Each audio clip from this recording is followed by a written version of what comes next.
लगभग 1 लाख टन इसका वजन है। यह है अब्राहम लिंकन। 1 लाख टन वजनी इस जहाज पर लगभग 90 फाइटर जेट तैनात है।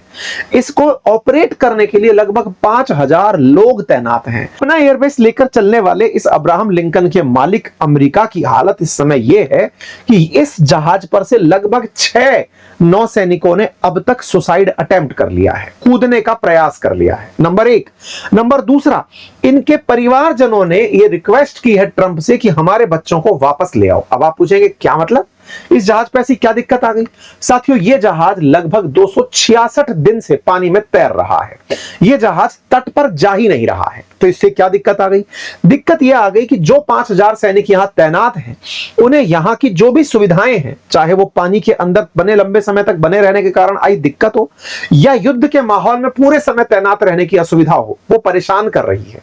वो ट्रंप से चाहते हैं कि उन्हें वापस बुला लिया जाए। हेडलाइन बनती है साथियों कि ये नौसैनिक ट्रंप के मतलब वापस जाना चाहते हैं। तो जब ये बारे में बात निकल कर आई कि ये सब क्यों जाना चाहते हैं, तो लोगों ने कहा साहब ये मेंटली पागल है। तो ट्रंप बोलते हैं कि नहीं, वो पागल नहीं है, मेंटली अनस्टेबल नहीं है, हम उनके बारे में कुछ प्लान करेंगे। तो फिर यहां पर एक कहानी और निकल कर आई, और वो ये कि नौसैनिकों को एक चिंता एनी टाइम सताती है। वो क्या है? असल में एयरक्राफ्ट कैरियर्स को अगर कोई मिसाइल हिट कर दे तो अपने आप में एयर मतलब समझिए कि एयर बेस नष्ट करने जैसी हालत बन जाती है। लेकिन ईरान वाले इनको टारगेट बनाने के लिए इतना ऊंचा जहाज है, छोटी छोटी नावों से आकर के अटैक करने के लिए प्लान करते हैं, जिन्हें सी ड्रोन्स कहा जाता है। सी ड्रोन्स से आकर के इन्हें निशाना बनाना चाहते हैं। तो सी ड्रोन्स को निशाना बनाने के लिए इन्हें इसकी चारों तरफ से एनी टाइम निगरानी करनी पड़ती है। तो एक साथ कई सारी सिचुएशंस ऐसी बनकर आई जिसके चलते इन परेशानियों को आज के सत्र में डिस्कस करना पड़ रहा है। क्यों डिस्कस करना पड़ रहा है? डिस्कस इसलिए कि अमेरिका ने अपने इस जहाज को यहां से हटाने का, आसान भाषा में आपको एक जहाज लग रहा है, लेकिन अगर इसे मैं एयरबेस कहूं कि उसने अपना एक एयरबेस यहां से हटाने का निर्णय ले लिया है। कहा है कि हम इसको यहां से हटा रहे हैं। साथियों, मई में अमेरिका गेराल्ड आर फोर्ड हटा चुका है और अब अब्राहम लिंकन हटा रहा है। इन दोनों जहाजों के हटने का मायना क्या निकालें? क्या अमेरिकी नौसैनिक ईरान से डर गए हैं? यह मैं इसलिए पूछ रहा हूं क्योंकि लंबे समय तक अमेरिका में यह बहस छिड़ी रही कि क्या अफगानिस्तान में इतने लंबे समय तक सैनिकों को भेजना ठीक था। ट्रंप जब दूसरे कार्यकाल में आए थे, मतलब इससे पहले वाले कार्यकाल में जब आए थे, उस समय पर अपने आखिरी दिनों में अफगानिस्तान से अपने सैनिकों को वापस बुला लिए थे। आज उन्हीं ट्रंप से अपेक्षा की जा रही है कि वो अपने सैनिकों को जो फरवरी से अगस्त तक अब तक पानी में जो डटे हुए हैं और इससे पहले वेनेजुएला तक अटके हुए थे, इन्हें वापस बुला लें। अगर ऐसा होता है तो क्या अमेरिका ईरान से जंग हार जाएगा? और क्या अमेरिका को यह सब करने भी दिया जाएगा? क्या इजराइल उन्हें यह सब करने की इजाजत देगा? आज के सत्र में सारी बातें होंगी। लेकिन आप सबको यह तो मालूम है कि इजराइल अमेरिका को युद्ध में लेके गया था, ईरान से ये झगड़ने वाले नहीं थे। इजराइल को ईरान से दिक्कत थी कि सर ईरान ने न्यूक्लियर बम बना लिया तो ये हमें मारेगा फिर आपको मारेगा। अमेरिका ने कहा तथास्तु, हम आते हैं। आपको याद है कि इजराइल की तरफ से जब बम गिरने शुरू हुए थे तब अमेरिका गेराल्ड आर फोर्ड नाम के एयरक्राफ्ट कैरियर को लेकर के मेडिटेरियन सी में जाकर के खड़ा हुआ था। जब वहां से खड़ा हुआ था ना, तब वहां से हमले होने शुरू थे। ईरान ने उसे भी निशाना बना लिया था, जिसके चलते अमेरिका को गेराल्ड आर फोर्ड को वापस बुलाना पड़ा। लेकिन बहाना यह दिया कि हमारे जहाज में कोई दिक्कत हो गई। हमने इस पर भी आपको पहले भी एक सेशन दिया है। गेराल्ड आर फोर्ड दुनिया का सबसे बड़ा एयरक्राफ्ट कैरियर है जो अमेरिका के पास है। दूसरा है यूएसएस अब्राहम लिंकन, जिसकी आज हम चर्चा कर रहे हैं। साथियों, अब्राहम लिंकन जो अरेबियन सी में तैनात है, असल में ये साउथ चाइना सी में तैनात था। इंटरेस्टिंग बात है कि गेराल्ड आर फोर्ड हो साउथ चाइना सी के अंदर तैनात, ये अभी अब्राहम लिंकन हो, ये साउथ चाइना सी से निकल करके इस ईरान से जंग लड़ने के लिए आए थे।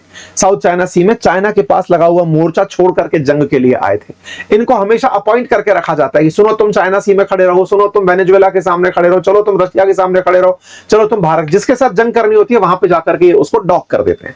अब्राहम लिंकन भी ऐसे ही फरवरी में चलकर, मतलब जनवरी में चल करके आया था अरेबियन सी के अंदर। जब ये आया था तब ये उम्मीद की जा रही थी कि आते ही अब सब कुछ निस्तानाबूद कर देगा, ईरान में तबाही मचा देगा। लेकिन आज हालत ये है कि इसे खुद वापस लौटने की नौबत आनी पड़ रही है। ईरान को कंट्रोल करने के लिए इन्होंने इधर फाइटर जेट कैरियर, इधर फाइटर जेट कैरियर्स को तैनात किया हुआ था ताकि ये जाकर के आराम से ईरान को निशाना बना सकें। लेकिन ये युद्ध लंबा खिंचता चला गया है। हालत ये हो गई है कि ईरान अब इन्हें निशाना बनाता है और इसके डर से ये कहा जा सकता है कि अमेरिका अमेरिका कहीं ना कहीं अपने सैनिकों को मोर्चे पर तैनात नहीं रख पा रहा है। तभी अखबारों की हेडलाइन बन रही है कि परिवारजनों का बार बार गुस्सा फूट रहा है ट्रंप के खिलाफ कि आपने हमारे लोगों को इतने लंबे समय तक जहाज पर क्यों छोड़ दिया। आप में से कुछ लोग हो सकता है कहेंगे कि सारी सुविधाएं हैं तो सही, क्या दिक्कत है?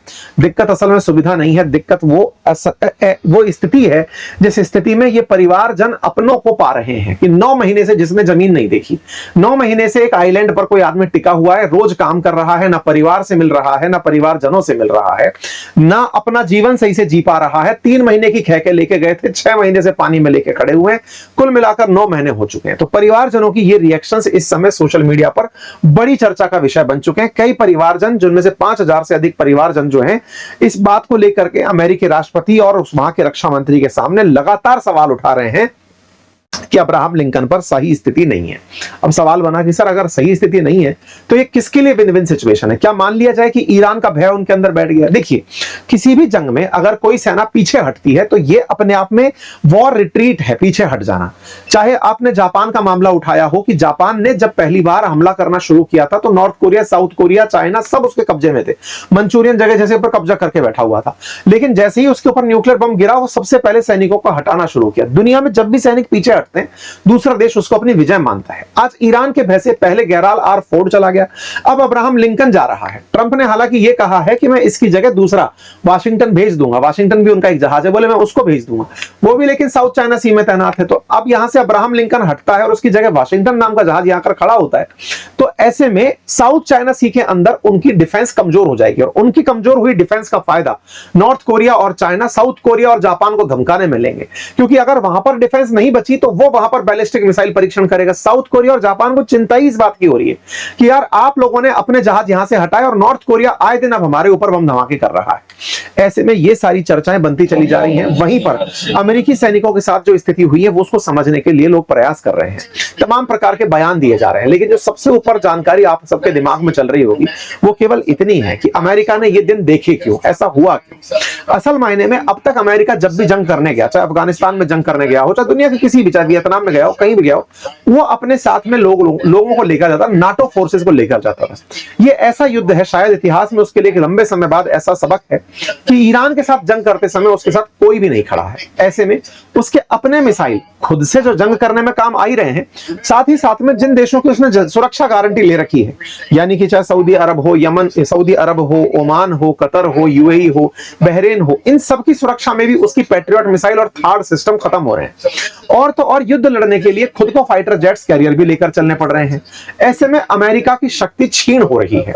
नाटो फोर्सेस होती थी तो वो अपने एयरक्राफ्ट कैरियर्स को लगा दिया करती थी, बता देते कि सब एयरक्राफ्ट कैरियर हमारा रहेगा, फाइटर जेट्स आपके रहेंगे। लेकिन इस बार सब कुछ अमेरिका को खुद से करना पड़ रहा है। जब वो खुद से करना पड़ रहा है तो उसको ये चुनौती भारी चुनौतियों में से एक मिल रही है, और इसी चुनौती के चलते ये झुटलाते हुए दिखाई दे रहे हैं कि नहीं, कोई दिक्कत नहीं है, हमारे सैनिक बड़े जाबाज हैं। आपको पता है गेराल्ड आर फोर्ड जब वापस गया था ना, अमेरिका ने जब अपना पुराना जहाज वापस बुलाया था मई 2026 में, ईरान के डर से, क्योंकि ईरान ने एक ऐसा गोला चलाया था जिससे गेराल्ड आर फोर्ड पर आग लग गई थी और वो आग कई घंटों तक नहीं बुझी थी। चाइना ने उसकी मस्करी भी ली थी कि बताइए क्या ही तकनीक है इनके पास कि अपनी आग कंट्रोल नहीं कर पाए हैं ये लोग। ट्रंप से जब ये बात पूछी गई कि क्या वाकई में दिक्कत है, तो इन्होंने कहा देखिए अगर दिक्कत है तो मैं उसको अब्राहम लिंकन को वापस बुला लेता हूं और उसकी जगह दूसरा जहाज यूएसएस वॉशिंगटन वहां पर भेज देता हूं। लेकिन एक बात तो समझ में आई कि अमेरिका के नौसैनिक पीछे हट रहे हैं। नौसैनिकों को पीछे हटना कई लोगों के लिए टेंशन है, लेकिन ये सबसे बड़ी अपने आप में इजराइल के लिए बहुत बड़ी, समझिए कि अपॉर्चुनिटी सा बन गया है कि वो अमेरिका को उलझाने के लिए और क्या तरीके अपना सकता है। ताजा ताजा इजराइल ने फिलिस्तीन पर हमला दोबारा से कर दिया है, जिसके चलते 7 मुस्लिम राष्ट्रों ने लिख करके अमेरिका से कहा है कि साहब आपने एक तरफ बोर्ड ऑफ पीस बनाया था, बोर्ड ऑफ पीस ने काम क्या किया, दूसरी तरफ हमारे ऊपर हमले होने शुरू हो गए, फिलिस्तीन पर फिर से हमले हो रहे हैं। ऐसे में बोर्ड ऑफ पीस काम नहीं कर पा रहा है, इजराइल ही ईरान के लिए अमेरिका को उलझा के रखा हुआ। तो कहीं ना कहीं अमेरिका के लिए एक बहुत बड़ी चुनौतीपूर्ण स्थिति बनती चली जा रही है। यूएस नेवी वेटरन्स और मिलिट्री ने सबने कहा है कि साहब यूएसएस अब्राहम लिंकन पर सेलर्स की हेल्थ एक बड़ा विषय है, और अगर ऐसा होता है तो इन परिवारजनों के मैसेज अमेरिका के अंदर आने वाले समय में क्रांति का काम करेंगे।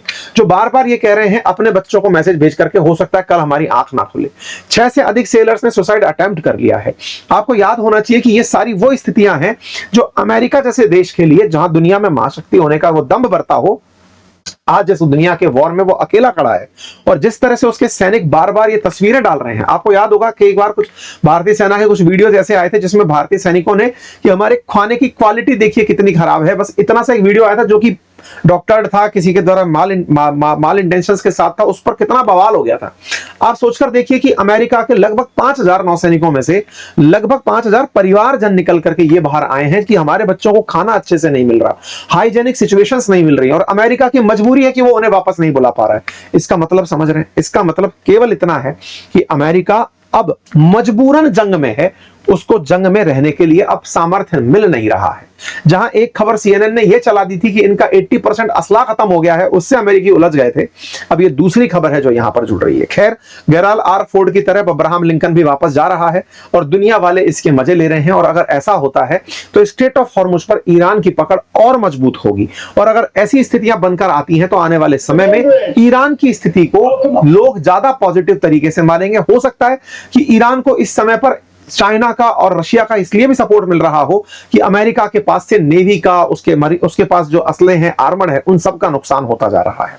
आप इसे कैसे देखते हैं जरूर बताइएगा। लेकिन दुनिया में दिक्कत आज ताजा अपडेट के रूप में यह जरूर है कि आने वाले समय में इजराइल जो है ना, वो जंग में अमेरिका को और घसीटने वाला है, और घसीटने के लिए उसने हमला ताजा ताजा फिलिस्तीन पर कर दिया है।